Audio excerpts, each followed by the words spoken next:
کہ اس کے بعد تو غم کا اور بڑا کڑا مرحلہ آنے والا ہے۔ اب تو گھبرا کے یہ کہتے ہیں کہ مر جائیں گے، مر کے بھی چین نہ پایا تو کدھر جائیں۔ اگر اللہ ہمیں معاف فرمائے، اپنی رحمت اور مغفرت سے ہمیں ڈھانپ لے، جیسے کہ حضور نے فرمایا الا یتغمدنی ربی برحمت، حضور نے فرمایا کہ کوئی انسان بھی محض اپنے اعمال کی بنیاد پر جنت میں نہیں داخل ہو سکے گا جب تک کہ رحمت خداوندی دستگیری نہ کرے۔ کسی صحابی نے بڑی ہمت کی، بڑے جرأت کا معاملہ کیا، پوچھ لیا کیا حضور آپ بھی؟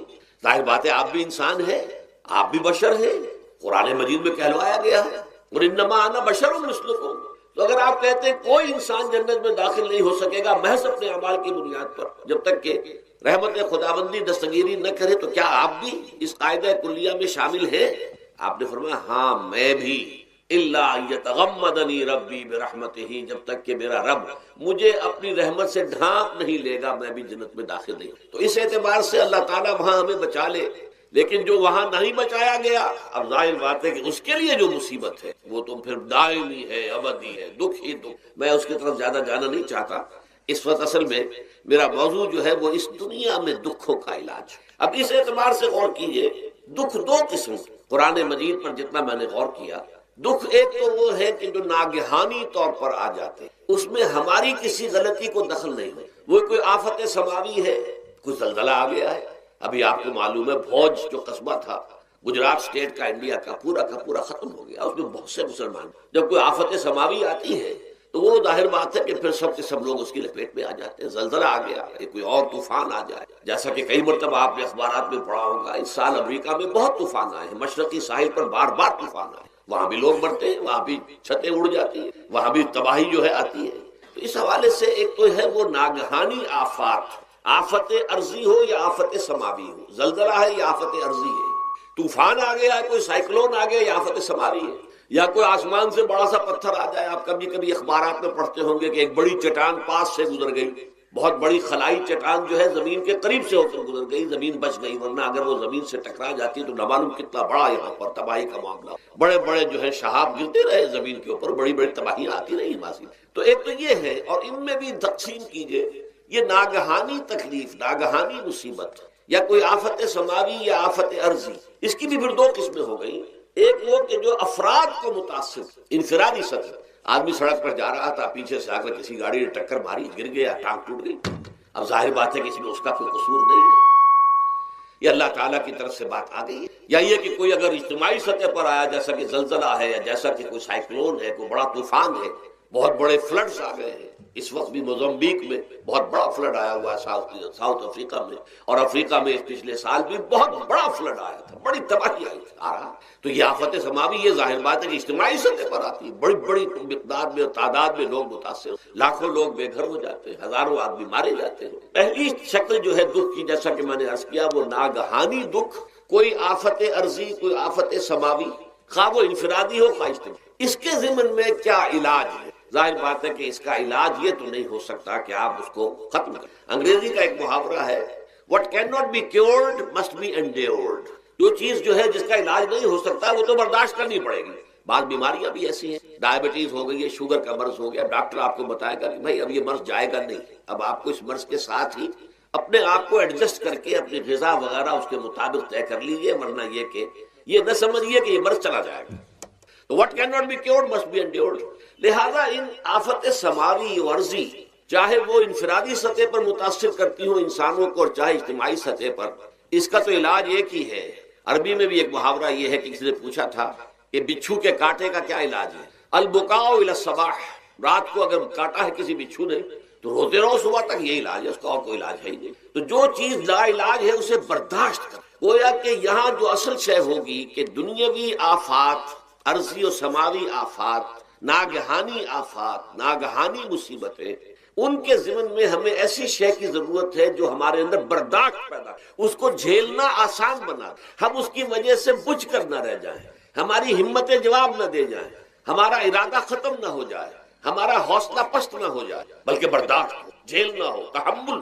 ابھی بٹر صاحب کہہ رہے تھے اللہ تعالیٰ ذرا سا متحمل ہے، میں نے کہا یہ بہت غلط بات کہہ رہے، اللہ بہت متحمل۔ وہ ذرا سا تو یوں سمجھیے کہ ان کے کہنے کے انداز میں یہ بات آ گئی، ذرا سا رحیم بھی ہے، نہیں وہ بہت رحیم ہے، بہت متحمل ہے، بہت حلیم۔ لیکن یہ کہ ہمیں یہ جو آفات سماویہ اور ارضیہ ہیں جو ہمارے اوپر آ جاتی ہیں اللہ کی طرف سے، ان کے ضمن میں ذہنی ایک ایٹیچیوڈ پیدا ہو جائے، سوچ کا ایک خاص رخ بن جائے، انسان کے احساسات ایک خاص طرز پر ڈھل جائیں، تو پھر ان کو برداشت کرنا آسان ہے۔ اور وہ کیا ہے؟ وہ ہمارے ایمان کا لازمی۔ ایمان ہمیں یہ بتاتا ہے کہ کوئی مصیبت زمین میں آتی ہے نہ تمہاری جانوں پر آتی ہے بغیر اذن رب۔ جو کچھ آ رہا ہے اللہ تعالیٰ کے فیصلے سے آیا ہے۔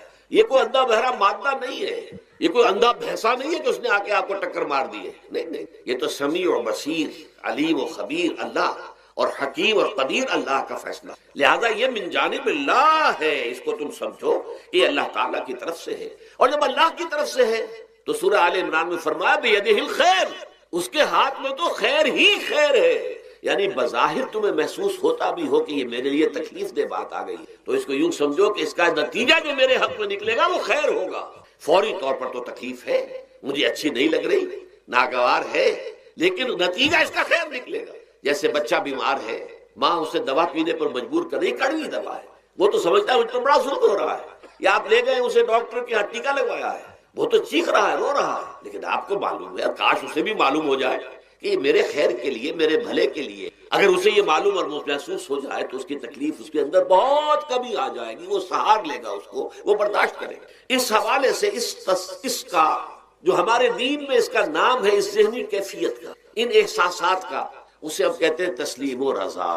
جو کچھ آ رہا ہے اللہ کی طرف سے آ رہا ہے، لہذا سر تسلیم خم، اے اللہ ہم قبول کر، رضا، ہر حال میں تیری رضا پر راضی، جو تیرا فیصلہ ہے ہمیں بصر و چشم سے تسلیم و رضا، ہم بھی تسلیم کی خو ڈالیں گے، بے نیازی تیری عادت ہے۔ اللہ تو بے نیاز ہے، لیکن اے اللہ تو ہمارے لیے جو بھی تکلیف کا تو نے فیصلہ کیا، تسلیم کی خو ڈالیں گے، عادت پیدا کر لیں گے اپنے اندر کہ ہر چساقی ماریخ عین الطاف است، یہ میرا ساقی میرے پیالے میں جو کچھ ڈال دے اس کا لطف و کرم ہے۔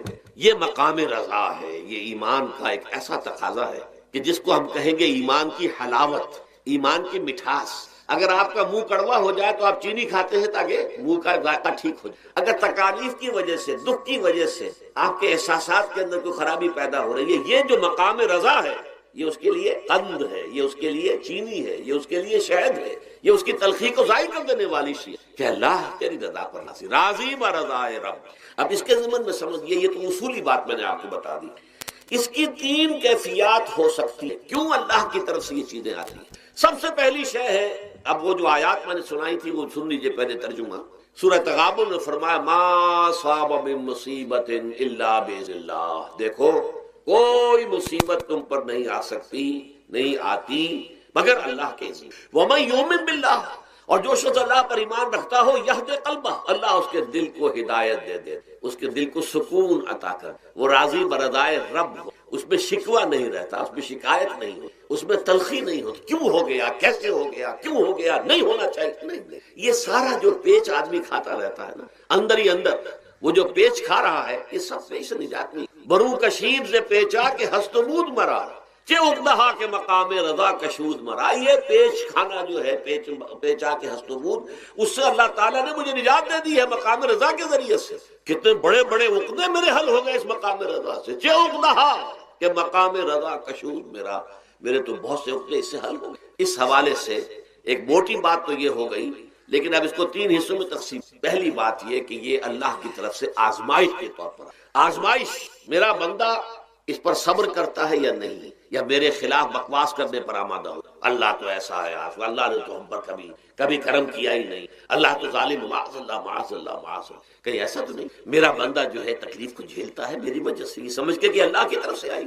یہ صبر جو ہے یہ بہت بڑی کامیابی ہے اگر انسان کو، اور اس صبر کے نتیجے میں دو اور باتیں پیدا ہوتی۔ یہ مضامین علیحدہ علیحدہ دروس کے اندر آتے رہے ہیں، لیکن آج ایک نئے عنوان کے تحت جمع ہو کر آ رہے ہیں۔ پہلی بات یہ ہوتی ہے کہ یہ امتحان کا نتیجہ کیا نکلتا ہے کہ آپ نے ایک امتحان پاس کیا تو آپ کے اگلے درجے میں ترقی ہو جائے۔ 5ویں کا امتحان پاس کر لیا نا، 6ٹھی میں جائیں گے، اب 6ٹھی کا امتحان پاس کریں گے تو 7ویں میں جائیں گے، 7ویں کا پاس کریں گے تو 8ویں میں۔ درجہ بدرجہ انسان کی دینی، ایمانی اور روحانی ترقی کا ذریعہ یہ آزمائش میں، جتنا اس میں صبر ہوگا، جتنا اس میں تسلیم و رضا جو ہے آپ حاصل کرتے جائیں گے تو آپ کے درجے بلند ہوتے جائیں گے۔ آپ کا امتحان کڑے سے کڑا آئے گا، بڑے سے بڑا آئے گا، مشکل سے مشکل تر آئے گا۔ ایک وقت میں ایم اے کا امتحان بھی آپ کو دینا ہوگا، ایک وقت ہو سکتا ہے پی ایچ ڈی کے لیے تھیسس آپ لکھیں، پھر اس کے اوپر جو ہے ٹیم بیٹھی ہوئی اور آپ سے وہ بحث کرے، جرا کرے آپ سے، وہ بھی کرنا ہوگا۔ لیکن یہ کہ اگر پرائمری ہی میں فیل ہو گئے تو اس کا سوال ہی پیدا نہیں ہوتا کہ کبھی آپ ایم اے کا یا پی ایچ ڈی کا تھیسس بھی۔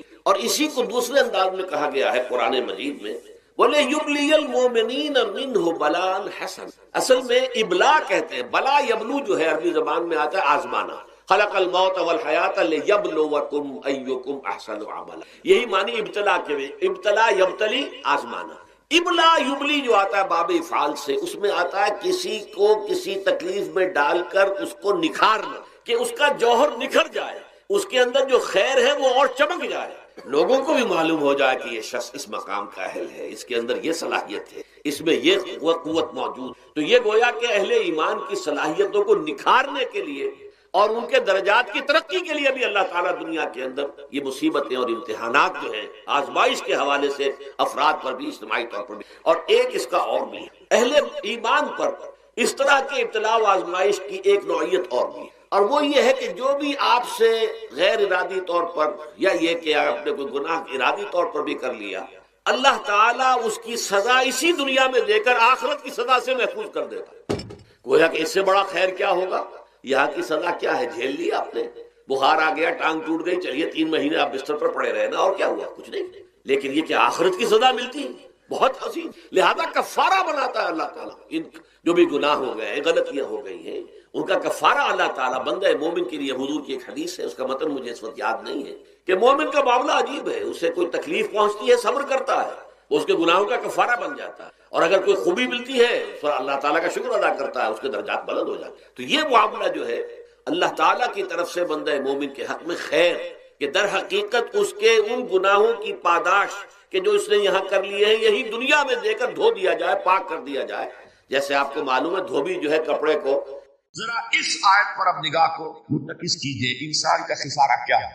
دیکھیے، سب سے پہلے میں آپ کی توجہ دلاؤں گا، ذرا آنکھیں کھول کر قلب حساس کے ساتھ نوع انسانی کا مشاہدہ کیجئے، کیسے کیسے دکھ، کتنی تکلیفیں، کتنی محنت، کتنی مشقت ہے جو ہر انسان کا مقدر۔ قرآن مجید میں ایک مکمل سورت ہے، سورت البلد، اس میں اللہ تعالیٰ نے متعدد قسمیں کھا کر ایک بات کہی، لا اقسم بہذا البلد وانت حل بہذا البلد ووالد وما ولد لقد خلقنا الانسان فی کبد۔ ہم نے انسان کو مشقت ہی میں پیدا کیا، یہ مشقت ہر انسان کا مقدر ہے۔ لوگ گھروں کو چھوڑ کر آئے ہوئے، کہاں کہاں انسان جاتا ہے، یہ اس دنیا میں محنت اور مشقت۔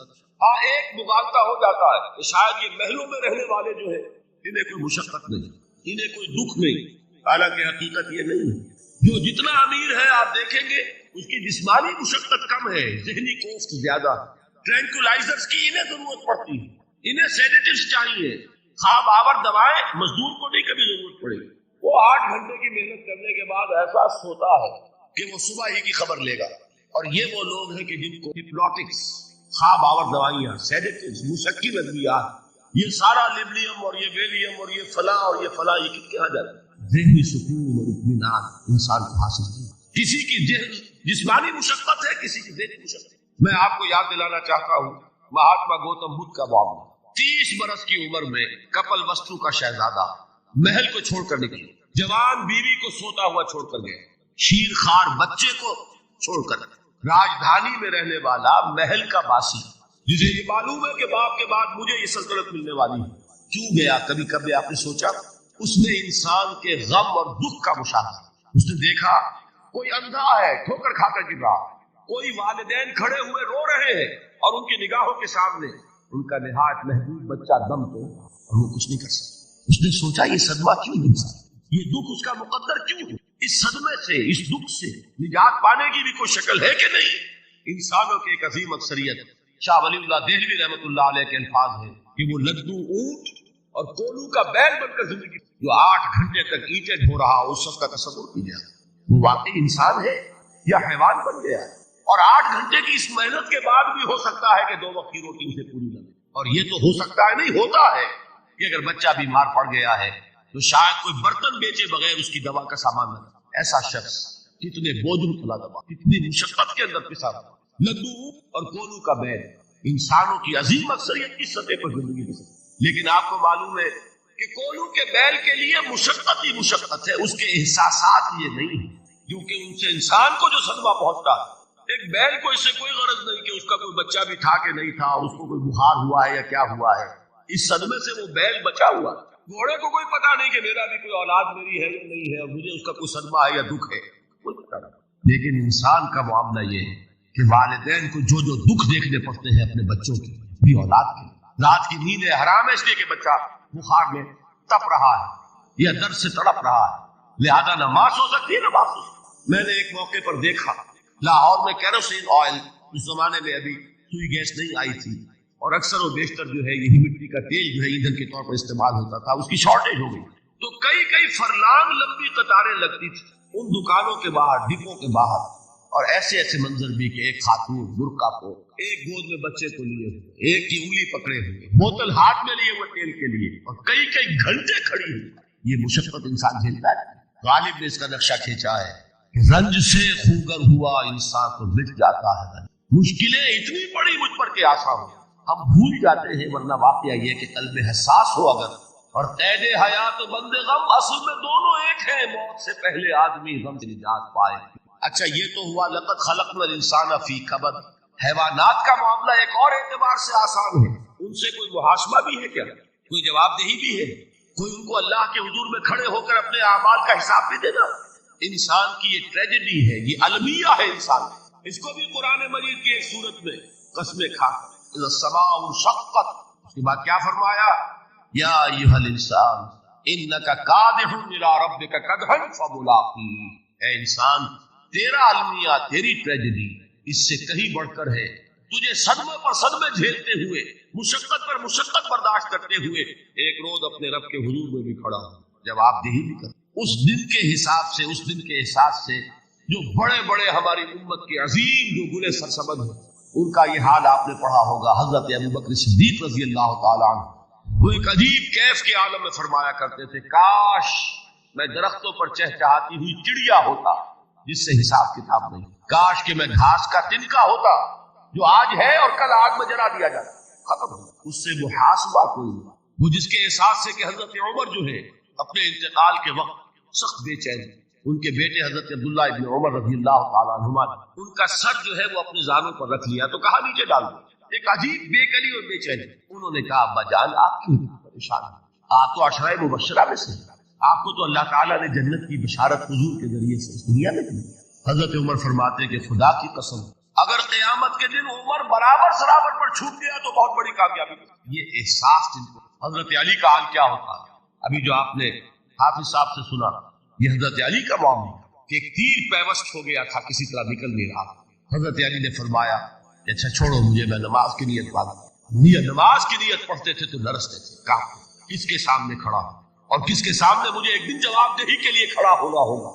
لن تزولا قدم ابن آدم، حضور نے خبر دی ہے ابن آدم کے قدم ہل نہیں سکیں گے، جیسے مجرم کھڑا ہوتا کٹہرے کے اندر، اس کٹہرے میں سے ہل نہیں سکو گے، حتی یسأل عن خمس، جب تک کہ 5 چیزوں کا حساب نہ لے لیا۔ وہ 5 چیزیں کیا ہیں؟ کان کھول کر سنیے۔ عن عمرہ فیما افنا، عمر کا حساب دو، یہ 80 برس اور 70 برس ہم نے تمہیں دنیا میں دیے، کہاں ضائع کیے؟ وعن شبابہ فیما ابلا، اور خاص طور پر جوانی کا دور، امنگوں کے دن، ولولے ہوتے ہیں، قوت ہوتی ہے، توانائی ہوتی ہے، آدمی چلتے ہوئے زمین پر پاؤں مارتا ہے، قوت جو ہے وہ اپنا اظہار چاہتی ہے، یہ جوانی کہاں گلائی؟ حساب ایک ایک لمحے کا حساب۔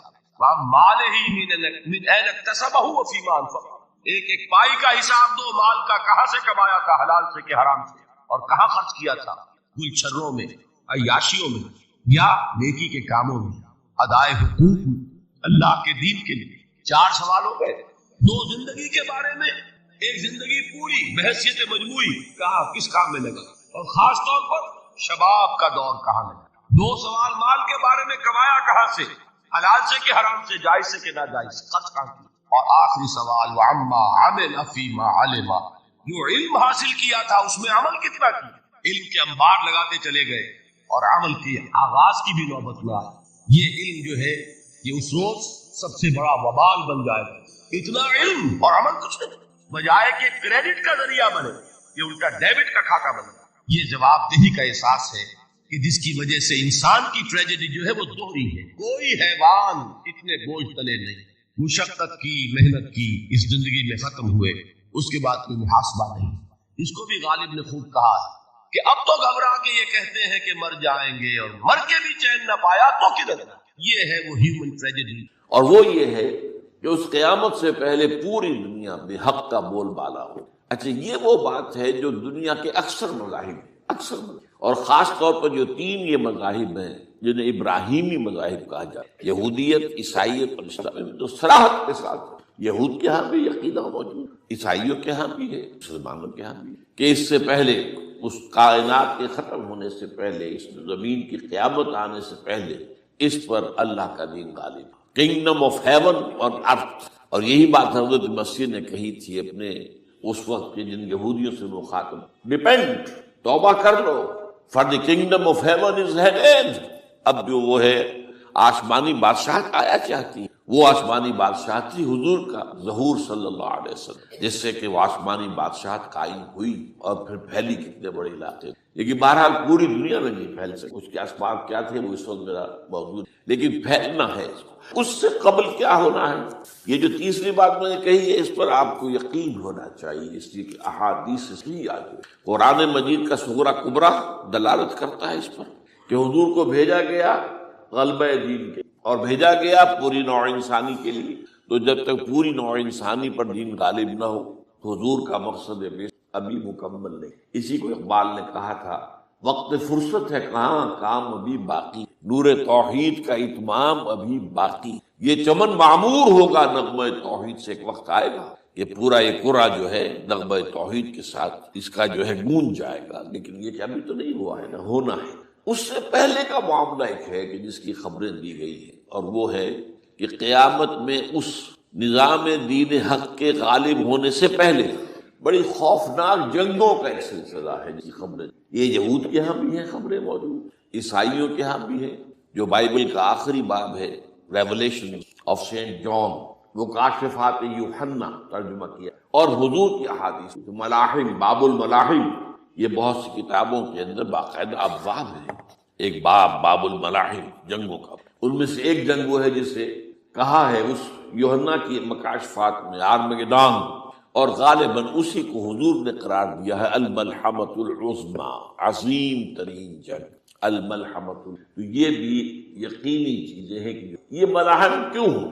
آپ اس میں اچھی طرح سمجھ لیجئے کہ اس میں ایک تو ہے عذاب اکبر جو آئے گا یہودیوں، ایک ہے عذاب اصغر جو آئے گا مسلمانوں. میں نے یہ آج سے 20 سال پہلے کتاب لکھی جو مختلف، پہلے تو وہ نوائے وقت کے اندر کالم کی شکل میں شائع ہوئی تھی، پھر یہ کہ موجودہ اور سابقہ مسلمان امتوں کا ماضی، حال اور مستقبل، غالباً اس وقت آؤٹ آف پرنٹ ہے وہ کتاب. بہرحال جن کو بھی دلچسپی ہو وہ اسے کہیں سے حاصل کر لے، لائبریری مکتبے سے آئیے پڑھے. یہ 20-22 سال پہلے کی بات ہے، وہ آج کی. تو اس میں ان تمام چیزوں کا میں نے تذکرہ کیا، اس لیے کہ عذاب اکبر اس کو کہتے ہیں کہ کسی قوم کا نام و نشان مٹا دیا. یہ عذاب اکبر آتا تھا صرف ان قوموں پر جن کے طرف رسول بھیجے گئے اور قوموں نے بحث کے مجموعی رسولوں کا انکار کیا، ان پر وہ عذاب آیا. اس سے عذاب استیصال بھی کہتے ہیں. فقطع دابر القوم الذین ظلموا، ان کی جڑ کاٹ دی. ایک جڑ کاٹنا ہوتا ہے، درخت کو کاٹنا ہوتا ہے، درخت کو کٹے گا تو پھر دوبارہ جڑ میں سے شاید وہ نکل آئے، لیکن نہیں، جڑ سے اکھیڑ. لا یری الا مساکنہم، یہ عذاب جو ہے اب کسی قوم پر نہیں آ سکتا، اس لیے کہ اب کوئی رسول تو آئے گا نہیں. لیکن ایک قوم پر یہ تاریخ کے قرضے کی حیثیت سے موجود، اور وہ قوم یہود ہے. ان کی طرف رسول بھیجے گئے حضرت عیسیٰ ابن مریم، رسولا الی بنی اسرائیل، اور انہوں نے یہ بات تو بہت دور کی تھی کہ مانتے انہیں اور ان پر ایمان لاتے. الٹا جو کچھ کیا ہے آپ کو معلوم ہے، انہیں ولد الزنا قرار دیا، جادوگر قرار دیا، واجب القتل قرار دیا، اور اپنے بس پڑتے سولی پر چڑھوا کر دم دیا. حالانکہ بات ہوا یہ نہیں ہے، اللہ نے اس سے پہلے ہی زندہ اٹھا دیا آسمان پر، دوبارہ وہ آئیں گے. بہرحال لیکن اس قوم کے اوپر وہ عذاب جو ہے وہ قرض ہے تاریخ کا، وہ قرض ادا ہوگا. حضرت مسیح علیہ السلام ہی آئیں گے دوبارہ، اور ان کے ہاتھوں اس امت کا خاتمہ ہوگا، ایک ایک فرد ختم ہو جائے گا۔ یہ جب میں نے یہ باتیں کہی تھی تو امریکہ میں یہودیوں نے بڑا شور مچایا، میرے خلاف جو ہے ان کی ایک مہم نکلی یہودی کی طرف سے کہ اس کی کتابیں وغیرہ، اس کے ویب سائٹ بند کرو، یہ جو ہے اینٹی سیمیٹک ہے، یہ کہتا ہے سب یہودی قتل ہو جائیں گے۔ یہاں پر بھی جو میرے ساتھ ایک ڈائلاگ کرنے کے لیے کوئی 12-13 پروفیسر آئے تھے امریکہ وغیرہ، ان میں سے جو یہودی تھا تو اس نے بہت ناراضگی کا اظہار کیا، آپ کہتے ہیں سارے یہودی ختم کر دیے جائیں گے۔ یہ بات ظاہر بات ہے پیلیٹیبل نہیں، لیکن پھر ہمارے ساتھی جو وہاں پر تھے امریکہ میں پریشان ہوئے کہ آپ کے خلاف یہاں پر اب یہ مہم شروع ہو۔ تو انہوں نے بتایا کہ یہ جو زائنسٹ ہے، جوش زائنسٹ، اور اس کے ساتھ ہے کرسچن زائنسٹ۔ کرسچن زائنسٹ کا رسالہ نکلتا ہے ٹرمپٹ، جو فلاڈلفیا ٹرمپٹ، اس کے مدیر نے خود لکھا ہے کہ 80% یہودی قتل ہو جائیں گے۔ اس کو میں نے یوں سمجھا ہے کہ 20% وہ ہوں گے کہ جو حضرت مسیح کی آمد ثانی پر ایمان وہ بچ جائیں گے، لیکن باقی جو اڑے رہیں گے اس کے بعد بھی تو وہ ختم کیے۔ تو یہ عذاب الاکبر جو ہے تاریخ کا ایک قرض ہے کہ جو ادا ہوگا، ورنہ کسی اور قوم پر یہ عذاب اکبر اب نہیں۔ لیکن دوسرے درجے میں یہ عذاب ہوگا امت مسلمہ پر۔ امت مسلمہ بھی تو عذاب کی مستحق ہو گئی۔ وہ عذاب جو یہودیوں پر بہت پہلے آئے تھے، ضربت علیہم الذلۃ والمسکنۃ وباؤوا بغضب من اللہ، یہ تھا کہ نہیں تھا؟ حالانکہ انہوں تو یہ خیال تھا کہ we are the chosen people of the lord, ہم تو اللہ کی منتخب قوم ہے۔ وی آر دی، قرآن کہتا ہے کہ ان کا قول یہ تھا نحن ابناء اللہ واحباؤہ، ہم تو اللہ کے بیٹوں کی طرح ہیں اور اللہ کی جو ہے بہت چہیتے ہیں۔ عذاب آئے، نبوکدنضر کے ہاتھوں آیا، ایشورینز کے ہاتھوں آیا، پھر یونانیوں کے ہاتھوں، الیگزینڈر دی گریٹ کے ہاتھوں آیا، پھر رومنوں کے ذریعے سے آیا، اور پچھلی صدی میں جرمنوں کے ذریعے سے عذاب آئے۔ یہ عذاب، لیکن قوم ختم نہیں ہوئی، وہ عذاب اکبر نہیں تھے، یہ عذاب مختلف حصوں میں آئے اور بڑی بڑی تباہیاں آئیں، لیکن وہ عذاب اکبر نہیں۔ اسی طرح کے عذاب ہم پر بھی آئے، ہم پر کروسیڈرز آئے اور لاکھوں مسلمان قتل ہوئے۔ یروشلم ہمارے ہاتھ سے 88 برس تک نکلا رہا اور اس پر عیسائیوں کا قبضہ رہا، ندیاں خون کی بہہ گئی مسلمانوں، اور پورا میڈیٹرینین کا ایریا جو ہے تقریباً قبضے میں رہا ہے عیسائیوں۔ پورا یورپ اس وقت آیا تھا، جو کروسیڈ نے 250 برس تک وہ جاری رہے، waves after waves of the crusaders coming and attacking and conquering the cities. یہ جتنی بھی فلسطین وغیرہ کا علاقہ ہے جس کے اندر ان کا آثار ہے، اور شام کا علاقہ سائل۔ پھر آپ کو معلوم ہے ہمارے اوپر عذاب اس سے بھی بڑا، اس سے کئی گنا بڑا آیا تاتاریوں کے ہاتھوں، کروڑوں کے قریب انسان جو ہے مسلمان قتل ہوئے۔ پھر اس کے بعد آپ کو معلوم ہے کہ پھر یہ یورپین کولونیلزم آ گیا، جیسے ان پر آئے تھے یونانی اور پھر رومی اور اب پھر جرمن، ہم پر آئے انگریز آئے، کہیں ولندیزی آئے، کہیں ڈچ آئے، کہیں ہسپانوی آئے، کہیں اطالوی آئے، کہیں اسپینیئرز آئے، اور پورا کا پورا عالم اسلام ان کی زیر نگین آیا کہ نہیں آیا؟ دی کلونیل ایرا جسے آپ کہتے ہیں۔ تو وہ عذاب ابھی اس امت کے اوپر اور باقی ہے، ایک قرض ہے، اور وہ کیا ہے؟ یہ کلونیل ایرا جب ختم ہوا ہے، ہم آزاد ہونے اب یہ ہمارے لیے ایک امتحان کا مرحلہ تھا بہت بڑا۔ آزاد ہو کر تم کیا کرتے ہو؟ پہلے تو ہم کہہ سکتے ہیں کیا کریں، ہمارے اوپر تو ہم تو مجبور ہیں، ہمیں غلام بنا لیا انگریزوں نے آ کر، ہمیں فرانسیسیوں نے غلام بنا لیا، ہمیں اطالویوں نے غلام بنا لیا، ان کی طاقت کے آگے ہم بے بس ہیں، لاچار ہیں۔ لیکن اب آزادی دے کر فَيَنظُرَ كَيْفَ تَعْمَلُونَ، اب تمہیں آزادی دے کر پھر اللہ دیکھے گا تم کرتے کیا ہم نے۔ جو مسلمان قوم ملک آزاد ہوا اس نے یا تو اپنا قبلہ بنایا واشنگٹن کو یا بنایا ماسکو کو، کسی نے قرآن کو اپنا امام نہیں۔ دعائیں مانگتے ہیں وَاجْعَلْهُ لَنَا إِمَامًا وَنُورًا وَهُدًى، لیکن اس کو امام بنانا، اپنا امام بنانا، اس کے پیچھے چلنا، اس کے احکام کو نافذ کرنا، اس کی شریعت کی تنفیذ کرنا، یہ اس کی تہذیب، اس کا تمدن دیا ہوا، اس کا معاشی نظام دیا ہوا، اس کو قائم کر زیرو۔ اس لیے بہت بڑے عذاب کی ہم، بات کڑوی ہے، اچھی نہیں لگے گی، لیکن میں یہ آج سے نہیں کہہ رہا ہوں، میں سن 80 سے یہ باتیں نوٹ کر لی۔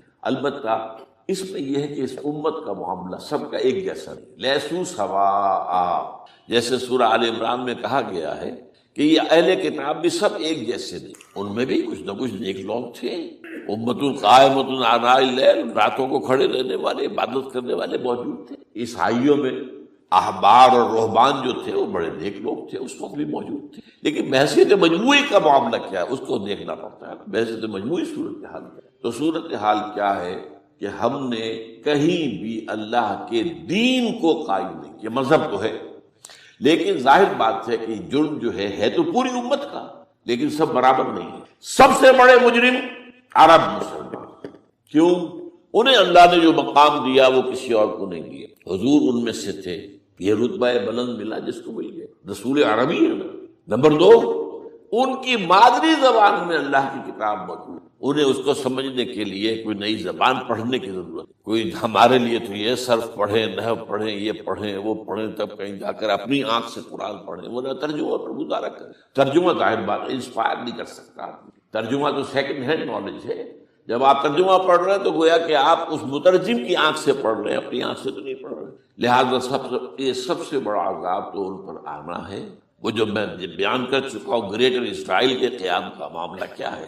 تباہی تو انہی ملکوں پر آئی ہے، وہ شام ہے، عراق ہے، اس کے لیے پہلا قدم اٹھایا تھا، ابھی تو اس کو ناکام بنا دیا ہے۔ اللہ تعالیٰ کی جو بھی حکمت ہے، جو عراق پر حملہ تھا وہ اصل میں اس لیے تھا کہ گریٹر اسرائیل کی طرف پہلا قدم، شیرون نے کہہ دیا تھا یہ جو پڑا ہوا ابھی کہیں مرا نہیں ہے، اس نے کہا تھا جیسے یہ صدام کی حکومت ختم ہوئی ہے، اس کے مجسمے گرائے گئے ہیں کہ ان قریب عراق پر ہمارا قبضہ ہو، یہ اصل میں تھا اس گریٹر اسرائیل کی طرف پہلا قدم۔ ایک بار ہونا نقشے جو اب آ رہے ہیں دنیا میں، اب تو بہت عام ہو گیا، 1906 سے 2006 سے چھپا ہوا نقشہ ہے وہ، اور ہمارے اخبارات میں اس کا آدھا ابھی آیا ہے، باقی آدھا تو لیا ہی نہیں گیا ہے، باقی آدھا ہے مڈل ایسٹ سے متعلق۔ وہاں جو نئی تقسیم ہونی ہے، عراق کے 3 حصے ہونے ایک حصہ کردستان کے ساتھ مل جائے گا، وہ گریٹر کردستان، ایران کا کردستان، عراق کا کردستان، ترکی کا کردستان ملا کر ایک کردستان۔ جیسے ہمارے یہاں پاکستان کا بلوچستان، افغانستان کا بلوچستان اور ایران کا بلوچستان ملا کر گریٹر بلوچستان بنے گا، یہ ممکن نقشہ، یہ نقشہ تو اس میں دیا گیا ہے جو اب اخبارات میں چھپے۔ وہ اگلا حصہ جو ہے وہ میں آپ کو بتا رہا ہوں، اور جو سعودی عرب کے ٹکڑے ہوں گے کہ ایک چھوٹی سی ریاست بنا دی جائے گی مکہ مدینہ شہروں کے اوپر مشتمل، یہ ویٹیکان ہوگا، جیسے ویٹیکان سٹی ہے روم کے اندر، یہ عیسائیوں کا ایک بڑا مرکز ہے، تو وہ ایک چھوٹی سی حکومت اسے کہتے ہیں، علیحدہ ہے، وہاں عالمی حکومت کا قبضہ نہیں ہے، وہاں پہ ان کی اپنی حکومت ہے، پوپ کی حکومت ہے۔ ایسے ایک ویٹیکن، گویا کہ ایک مسلم ویٹیکن بنا دیا جائے گا مدینہ، یہ ان کے نقشے ہیں۔ یہ نہ سمجھے کہ ایسا ہوگا، یہ تو اللہ جانتا ہے، لیکن یہ کہ جو ہوگا وہ تو میں نے کئی دفعہ کہا، وہ تو اللہ کو معلوم ہے، یمکرون و یمکر اللہ، وہ اپنی سے چالیں چل رہے ہیں، اللہ اپنی چال چل رہا ہے، لیکن نقشہ کیجیے۔ بہرحال اس میں جو بھی ہے یقیناً ایک حد تک کامیابی انہیں ہوگی جس کی خبریں ہمیں۔ گریٹر اسرائیل ایک دفعہ قائم ہوگا، سعودی عرب سے بھی شمالی حصہ لے لیا جائے، مدینے میں داخل نہیں ہو سکے بس۔ اچھا، مکے کو وہ کلیم نہیں کرتے، مکے سے انہیں کوئی سروکار نہیں، لیکن یہ کہ مدینے کو وہ کہتے ہیں یہ ہمارا ہے، ہمیں یہاں سے نکالا گیا، اور وہاں لیکن حدیث میں ہے کہ مدینے میں داخل نہیں ہو سکے گا دجال اور اس کی جو فوج ہے، لیکن باقی شام، عراق، فلسطین، لبنان اور ترکی کا جنوبی حصہ اور مصر میں جو ہے یہ سینائی پیننسلا کے ساتھ ساتھ سارا، وہ اس پر تو رو رہے ہیں ابھی تک یہودی کہ کیوں واپس کر دیا سینائی پیننسلا، 1967 وار میں ہم نے جیتا تھا اسے، بعد میں وہ اسحاق ریبن اور یاسر عرفات کے درمیان دوستی کروائی تھی کلنٹن نے، جس کے نتیجے میں وہ واپس آیا ہے، لیکن یہ کہ وہ واپس لے گئے، اور اس کے علاوہ جو فرٹائل علاقہ ہے نائل کے ڈیلٹا کا وہ بھی ان کی شامل ہے۔ اس ظاہر بات ہے جب یہ ہوگا تو بڑی تباہی آئے گی، اس میں تو کوئی شک۔ تو سب سے بڑی تباہی مسلمانان عرب پہ آئے گی، اور کیوں ہوگی؟ مستحق ہیں، انہوں نے اس کے باوجود کہ قرآن ان کی اپنی زبان میں ہے، انہوں نے اس قرآن کو اپنا امام نہیں۔ نمبر 2 پر میں ہمیشہ کہتا رہا ہوں کہ جو مسلمانان عجم، اگر فرض کیجئے کہ 140 کروڑ مسلمان سے دنیا میں ہیں تو 30 کروڑ کے قریب جو ہیں وہ عرب ہیں، باقی 110 کروڑ جو ہیں، 1 ارب سے زیادہ تو غیر عرب مسلمان۔ ان میں سب سے بڑے مجرم وہ ہم مسلمانوں نے پاکستان، ہم نے ایک تقسیم کرائی اسلام کے نام، ہم نے کہا کہ ہم اسلام کا نظام قائم کریں گے، اور اللہ نے ہمیں معجزے کے طور پر منقطع کر دیا۔ اب قمری حساب سے 63 برس گزر چکے ہیں، جو آپ 61 کہتے ہیں، اگر قمری حساب رکھیں 63 برس کہاں ہے، لہذا مستحق۔ لیکن اب اس میں یہ ضرور ہے کہ ابھی پاکستان کے معاملے کو میں سمجھتا ہوں کہ ہینگنگ ان دی بیلنس والا، ابھی نہیں کہہ سکتے اللہ تعالیٰ شاید کوئی توفیق دے دے، کوئی معجزہ ہو جائے، کیونکہ میرا تو یقین یہ ہے کہ یہ قائم بھی معجزے سے ہوا ہے، جس پر میں نے تفسیراً کتاب میں لکھا ہوا ہے اپنی استحکام پاکستان، اور اب کوئی دوبارہ معجزہ ہو سکتا ہے۔ اور معجزہ کیا ہوگا کہ پوری قوم میں توبہ کی ایک کیفیت پیدا ہو جائے، اللہ کے کرنے سے تمام انسانوں کے دل جو ہے اللہ کی دو انگلیوں کے مابین ہے، حضور نے ہمیں خبر دی، جدھر چاہتا ہے پھر تو کوئی عجب نہیں کہ ایسا ہو جائے۔ بہرحال اس اعتبار سے میں آپ سے عرض کر رہا ہوں کہ یہ پاکستان کے بارے میں نے جو آپ کو 2 آیتیں سنائی ہیں سورہ انبیاء کی، اس آخر کے حصے میں آئی ہیں سورہ انبیاء میں، وَإِنْ أَدْرِي أَقَرِيبٌ أَمْ بَعِيدٌ مَا تُوعَدُونَ۔ دیکھو لوگوں، مجھے یہ معلوم نہیں ہے کہ جس عذاب خداوندی کا تم سے وعدہ کیا جا رہا ہے وہ قریب آ گیا یا دور ہے۔ یہ حضور سے کہا جا رہا ہے، قل، آپ یہ کہہ دیں، ان ادری اقریب ام بعید ما تُوعدون۔ ساتھ ہی یہ بھی فرمایا وَإِنْ أَدْرِي لَعَلَّهُ فِتْنَةٌ لَكُمْ وَمَتَاعٌ إِلَىٰ حِينٍ، اور مجھے نہیں معلوم، ہو سکتا ہے کہ یہ تمہارے لیے ایک فتنہ بن کر معاملہ آ گیا ہو اور ابھی تمہیں اور مہلت دے دی جائے۔ اس حوالے سے ہم نہیں کہہ سکتے، اب آپ کو معلوم ہے میں تفصیل سے بیان کر چکا ہوں جس طریقے سے مجموعی طور پر پاکستان میں گھیراؤ کیا گیا ہے، اور جس طریقے سے یہ جتنا نیو کونز کا اور کرسچین اور جو جیوش زائنس ہیں، اور اب ان کے اندر اضافہ کیجیے ہندو زائنس کا، اب یہ جس طریقے سے گھیرے کے اندر لے رہے پاکستان، جس طرح بھارت کی فوج افغانستان میں بھی آ رہی ہے، اس نے اپنے کتنے قونصل خانے کھولے ہوئے ہیں افغانستان میں، کسی جو کچھ وہ ہو رہا ہے بلوچستان کے اندر، جو کچھ ہمارا پورا صوبہ سرحد ہے، اور اس سے آگے بڑھ کر جو کچھ کراچی میں ہو رہا ہے، یہ سارے معاملات جو ہیں وہ دیکھ لی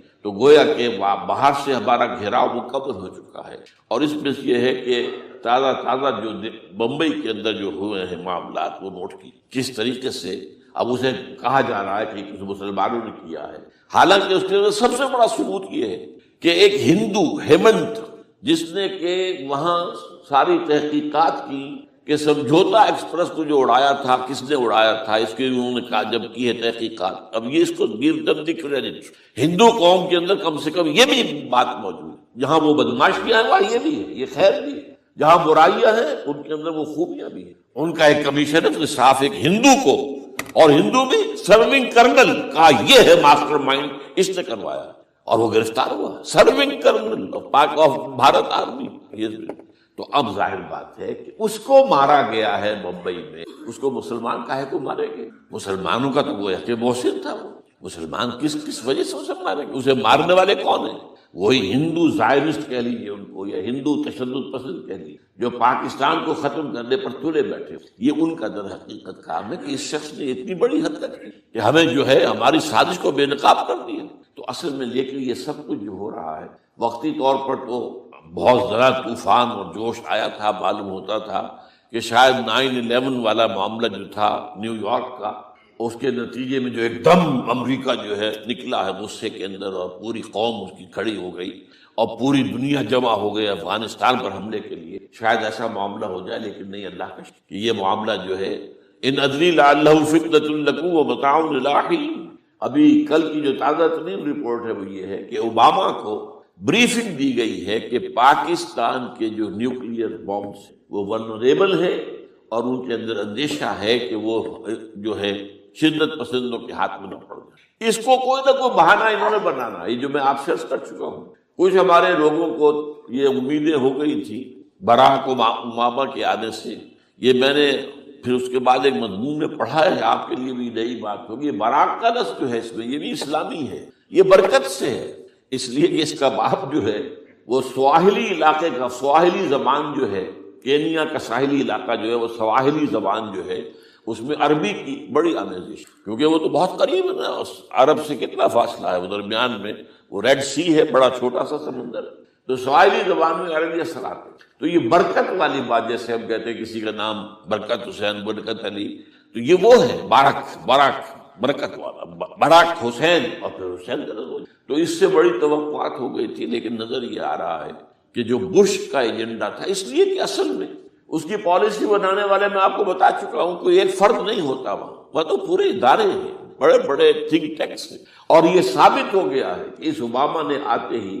سب سے زیادہ کٹر جو زائرس تھا امریکہ کے اندر، جس کا نام ہی اسرائیل ہے، اسرائیل رحم جو رحم جو ہے اسرائیل رحم ایمانویل، اس کو اپنا بنایا chief of the white house staff, اور یہ وہ شخص ہوتا ہے کہ جو گویا کہ جس کے گھیرے میں ہوتا ہے صدر امریکہ کا. صدر سے کون مل سکتا ہے یہی فیصلہ کرے گا، کون نہیں مل سکتا یہ فیصلہ کرے گا، کون سی رپورٹ صدر تک جائے گی یہ فیصلہ کرے گا، کون سی رپورٹ روک لی جائے گی یہ فیصلہ کرے گا. تو گویا کہ صدر کے کان بھی ہو، صدر کی آنکھ بھی ہو، لہذا صدر جو ہے اس کے تو اوپر اس کا گھیرا ہوتا ہے. اور اس سے بھی آگے بڑھ کر نوٹ کیجیے، میں نے آپ کو پہلے بتایا بھی، ساؤتھ ایشیا کے لیے اس نے اپنا ایڈوائزر بنایا ہے ایک ہندو کو. اس کا نام ہے سونال شاہ.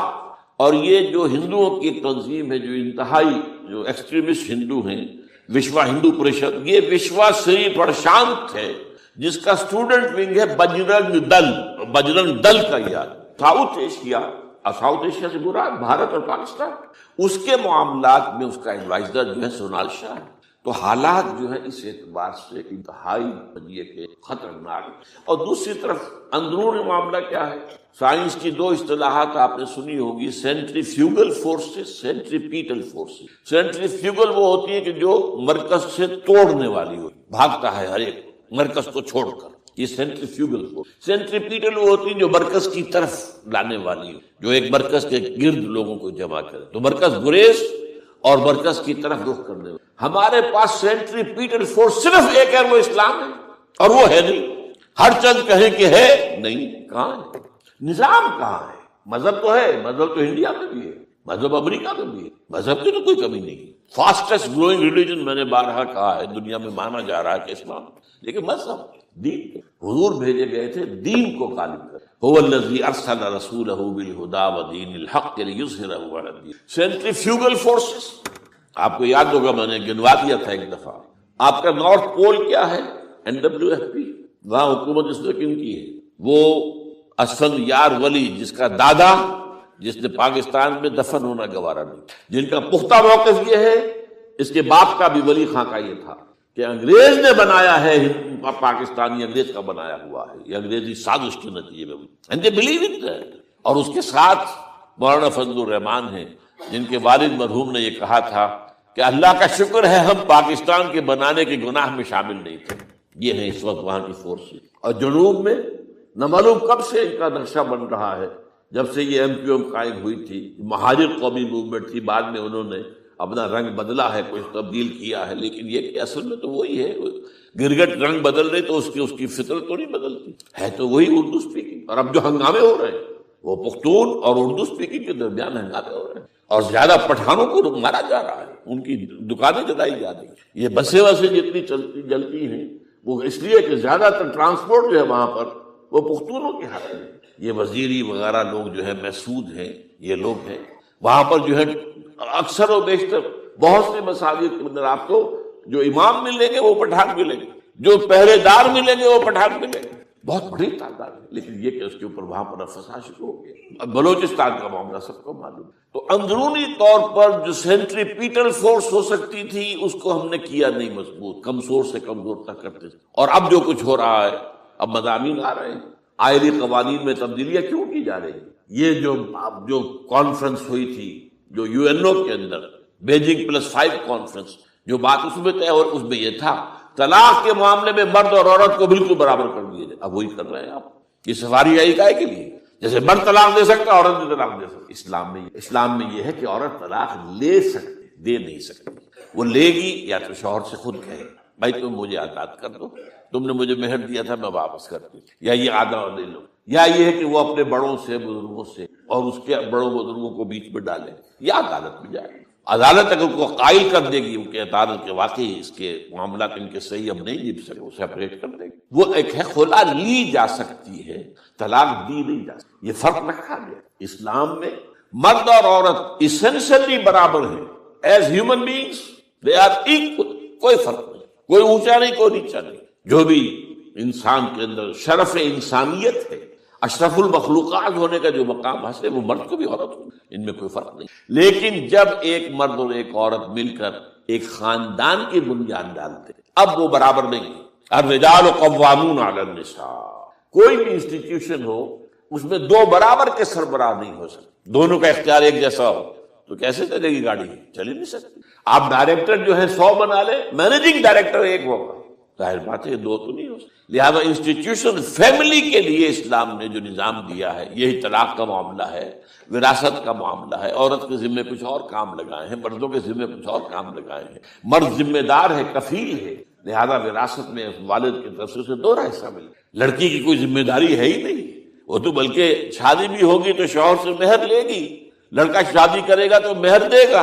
تو یہ تمام چیزیں جو ہیں آرٹیکولیٹڈ ہیں، یہ ایک دوسرے کے ساتھ منطقی طور پر جڑی ہوئی ہیں، اور وہ جو ہے تباہ کرنے کا تلے ہوئے ہیں ہمارے خاندانی نظام کو، عورت اور مرد کو برابر کر دیا. یہ سارا، اور اس سے پہلے جو آیا تھا معاملہ وہ بھی تقریباً یہ ہے کہ زنا کے معاملے سے جو خوف ہو سکتا تھا عورت کو وہ ختم ہو جائے. اس لیے کہ عورت کا معاملہ کیا ہے، اگر زنا سے حمل رہ گیا تو اس کا ثبوت تو آ گیا، کوئی اور گواہ ہے یا نہیں ہے، حمل کہاں سے لائی ہو تم؟ ٹھیک ہے، طے کیا کر دیا. پرچہ بھی درج نہیں ہو سکتا اس کا جب تک کہ 4 چشمدید گواہ جا کر کسی مجسٹریٹ کے سامنے گواہی نہ دیں کہ ہم نے اپنی آنکھوں کو دیکھا ہے، تب پرچہ درج ہوگا، تحقیق اس کے بعد ہوگی. یہ کہاں ہوگا؟ اس کا مطلب ہے وہ خوف ختم. جو خوف ہو سکتا تھا، جو عورت کو روکتا ہے، ایک تو یہ کہ ہمارے ہاں وہ جو بھی آبادی کا معاملہ تھا اور یہ جو برتھ کنٹرول کے معاملے نے آ کر خوف ختم کیے تھے، اور اس کی باقاعدہ جو ہے امریکہ میں، یورپ میں تعلیم دی جاتی ہے. ٹین ایجرز کو اسکولوں کے اندر سکھایا جاتا ہے کہ تم جو چاہو کرو، لیکن یہ کہ یہ ذرا یہ احتیاط کرو، بس. اللہ وہی اسی لیول پر ہماری تہذیب. اب یہ دونوں نقشے ایسے ہیں کہ جس کے نتیجے میں، جیسا کہ میں نے عرض کیا، محسوس ایسا ہوتا ہے. یہ میں ابھی کہہ رہا ہوں، میں یقین سے نہیں کہہ سکتا. وَإِنْ أَدْرِي لَعَلَّهُ فِتْنَةٌ لَكُمْ وَمَتَاعٌ إِلَىٰ حِينٍ. ہو سکتا ہے، ہوپنگ اگینسٹ ہوپ، ہو سکتا ہے کوئی معجزہ آ جائے اللہ تعالیٰ کی طرف سے. جیسے کہ پہلے معجزہ آیا تھا تو خدایا آن کرم بارے دیگر کو نے اللہ دوبارہ بھی معجزہ دکھا، اور ان تمام سختیوں سے، ان تمام سے ہمیں گزار کر اس کا امکان موجود ہے. امکان کو میں نفی نہیں کر سکتا، اس لیے کہ اللہ کی قدرت ہے. یخرج الحی من المیت، مرد مردے سے زندہ کو برآمد کرتا ہے. ایک قوم مر چکی ہو، اس میں سے ایک زندہ قوم برآمد ہو جائے. جیسا کہ میں نے پچھلے سال جو تحریک چلی تھی، جو وہ کلا کے میں نے کہا تھا کہ مجھے یہ گمان ہوا کہ میں یہ سمجھ بیٹھا تھا کہ یہ قوم بالکل مر چکی ہے، لیکن نہیں، جان ہے. یہ میں اس سے پہلے یہ جملہ کہا کرتا تھا، it's no use whipping the dead horse, لیکن میں نے کہا نہیں، جان ہے. اس میں ہمارے ہاں کا پڑھا لکھا طبقہ، تعلیم یافتہ لوگ، انہوں نے جو سختیاں جھیلی، جس طریقے سے مسائل برداشت کر کے انہوں نے اس تحریک کو برقرار رکھا، اب تک رکھا ہوا، یہ بہت بڑا کارنامہ ہے. اور اسے معلوم ہوتا ہے، اس سے کچھ نہ کچھ امید کی کوئی کرن پھوٹتی نظر آتی. لیکن باقی جو لوگ کہتے ہیں کہ نہیں بس یہ تو بنا ہے اللہ کے حکم سے اور قائم رہے گا، ان سے میں کہا کرتا ہوں کہ وہ اللہ کی سنت سے واقف. اللہ کی سنت سزا کی بھی تو اللہ تعالیٰ رسی دراز کرتا ہے ایک دم کھینچ بھی لیتا ہے. یہ بھی اللہ کی سنت ہے. مہلت دیتا ہے پھر ایک دم جو ہے ایک وقت کے اوپر آ کر فیصلہ بھی کر. جو عدم نہیں، ڈرتے رہنا چاہیے. کچھ پتہ نہیں. ما غرک بربک الکریم، یہ قرآن مجید میں یہ مضمون کئی بار آیا ہے کہ لوگوں کو بعض اوقات شیطان جو ہے یہ دھوکہ، اللہ بڑا کریم ہے، بڑا غفور ہے، بڑا رحم کرنے والا. بھائی وہ کریم ہے، غفور ہے، لیکن منتقم بھی ہے. انا من المجرمین منتقمون، ہم ان مجرموں سے انتقام لے کر رہیں گے. وہ تو منتقم بھی تو ہے، وہ سزا بھی تو دیتا ہے. اس نے جہنم جو ہے یہ کوئی ڈیکوریشن پیس کے طور پر تو نہیں بنائی ہے. کس لیے بنائی ہے؟ وہ تو ہم نے فیصلہ کیا، لَأَمْلَأَنَّ جَهَنَّمَ مِنَ الْجِنَّةِ وَالنَّاسِ أَجْمَعِينَ، یہ میں نے طے کیا ہوا. تو اللہ تعالیٰ جو ہے سزا بھی دیتا ہے. تو اللہ تعالیٰ ہمیں سے بچائے. بہرحال ہو سکتا ہے کہ اس کے بعد بھی اللہ تعالیٰ ہمیں اور مہلت دے دے. اور اس مہلت کے لیے اس کرنے کا کام کیا ہے؟ کرنے کا کام یہ ہوگا دعا اور توبہ. پہلے توبہ کی جائے پھر دعا، ورنہ دعا قبول نہیں ہوتی. پہلا کام توبہ ہے. یا ایھا الذین آمنوا توبوا الی اللہ توبۃ نصوحا، اے اہل ایمان اللہ کی جناب میں توبہ کرو خالص. کیا مطلب ہے؟ اپنی زندگیوں میں سے شریعت کے خلاف، ویسے بھی اخلاقیات کے خلاف، جھوٹ، دغا، فریب، دھوکہ، غبن، سب کو ختم کرو. سود، بے پردگی، عریانی، فحاشی ختم کرو. طے کر لو کوئی شخص شریعت کے خلاف اور اخلاقیات کے خلاف، صرف شریعت نہیں، ایک بنیادی انسانی اخلاقیات ہوتی ہیں، اس کا ہم اس کے سارے تقاضے پورے جو ہمارے یہاں ختم ہو جائے. میں نے جیسا کہ بارہا کہا ہے کہ اس وقت دنیا کی سب سے بڑی منافق ترین قوم جو ہے مسلمانان پاکستان، جھوٹ اور وعدہ خلافی اور اس کے ساتھ جو ہے وہ غبن کا معاملہ جتنا ہمارے ہاں ہے، آپ پوری دنیا میں آپ کو کہیں گے۔ تو اس لیے پہلے توبہ کی جائے اور پھر دعا کی جائے۔ اس لیے میں نے آپ کو حدیث سنائی کہ اللہ کے فیصلے کو بھی کبھی کبھی دعا جو ہے لوٹا دیتی ہے، لیکن وہ دعا کب ہو؟ جب آپ نے اللہ کے ساتھ اپنا معاملہ صحیح کر۔ فرمایا حضور نے، جو میں نے ترمذی کی روایت آپ